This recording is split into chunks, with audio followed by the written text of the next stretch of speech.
Dobar dan, dobrodošli u našu virtualnu učionicu u ateljevu. Danas ćemo malo razgovarati o omjerima, proporcijama, kanonu i usput ćemo se malo igrati lutkicama. Idemo. Starogrčki kipar Polkvet napisao je kanon. Starogrčka riječ kanon može označavati pravilo, zakon ili mjeru. U toj svojoj teoretskoj raspravi Polkvet objašnjava svoj način rada i definira ljepotu svojih skulptura kao odnos dijelova prema cjelini. Biti on govori o proporcijama, a danas kad spomenemo riječ proporcija ili proporcionalno, mislimo na nešto što nam je lijepo, nešto što nam je skladno. Ono što je Polkvet smatrao lijepim izrazio u svojoj skulpturi Ahila. Original je izgubljen, smatra se da je bio brončan, međutim, sačuvalo se dovoljno rimskih mramornih kopija. Zašto uopće postoje rimske kopije?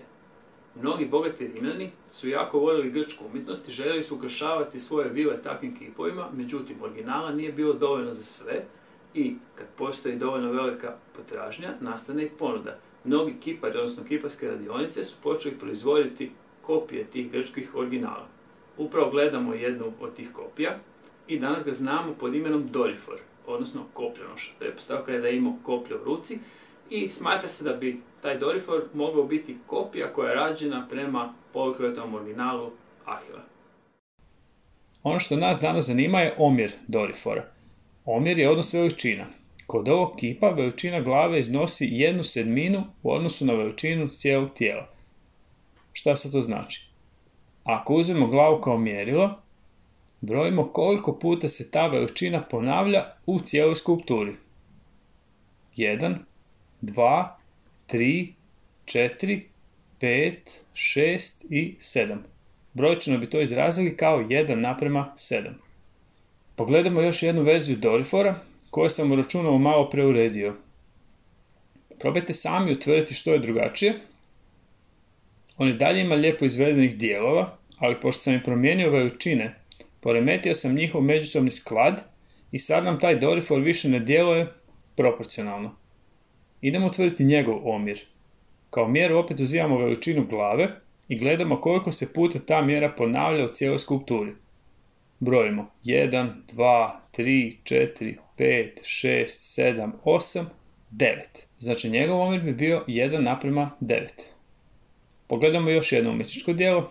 Autor je Georg Kolbe. Vidimo da figura djeluje malo izduženo, ali sve u svemu rad djeluje proporcionalno, iako vidimo da je drukčije izveden od kopljonoše. Idemo utvrditi koliki je njen omjer. Brojimo 1, 2, 3, 4, 5, 6, 7, 8. Omjer je 1:8. Sve ovo što smo govorili o omjerima ne znači da je zabranjeno raditi skulpture u drugim omjerima, niti da bi trebao svaki kip izrađen u drugom omjeru automatski označiti kao nešto loše ili kao nešto ružno. Mnogi umjetnici iz raznih povijesnih razdoblja su smatrali da je ta omjer 1:7 idealan. Vidjet ćemo na primjerima da postoje kipari koji namjerno zanemaruju Polkvetov kanon i odlučuju se za nešto drugačiju izvedbu ljudskog lika. Obično u ovakvim lekcijama započnemo sa starom Grčkom, pa kad stignemo do 20. stoljeća, onda to uspoređujemo s djelima švicarskog autora Alberta Giacomettija, koji je najpoznatiji po svojim izduženim figurama.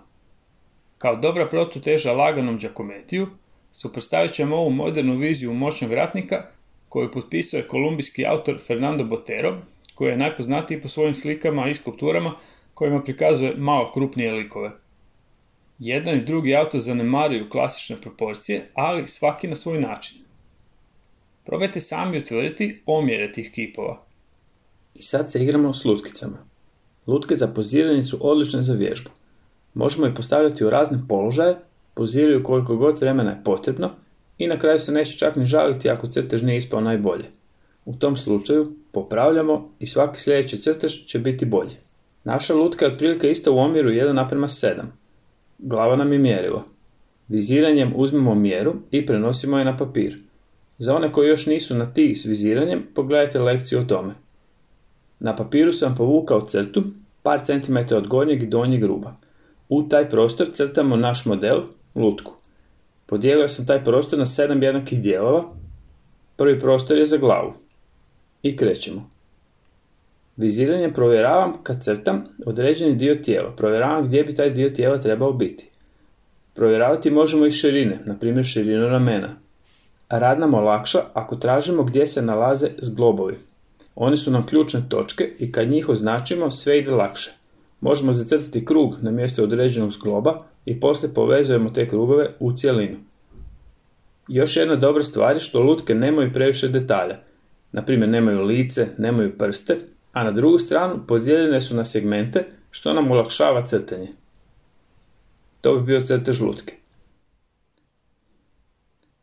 Još malo grafičke modelacije. Sad kad se malo bolje zagledam, vidim da je lijevi lakat postavljen malo prenisko. Probat ću to malo popraviti, ali pošto sam koristio crnu kemijsku olovku da bi se bolje vidjelo na snimku, to mi sad otežava popravak. Zato je uvijek bitno skicirati H olovkom, jer poslije možemo vrlo lako ispraviti sva odstupanja.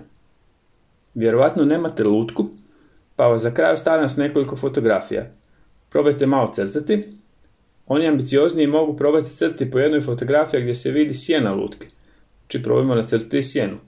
I znamo već, opustimo se, budimo kreativni, bit će sve ok. Sretno!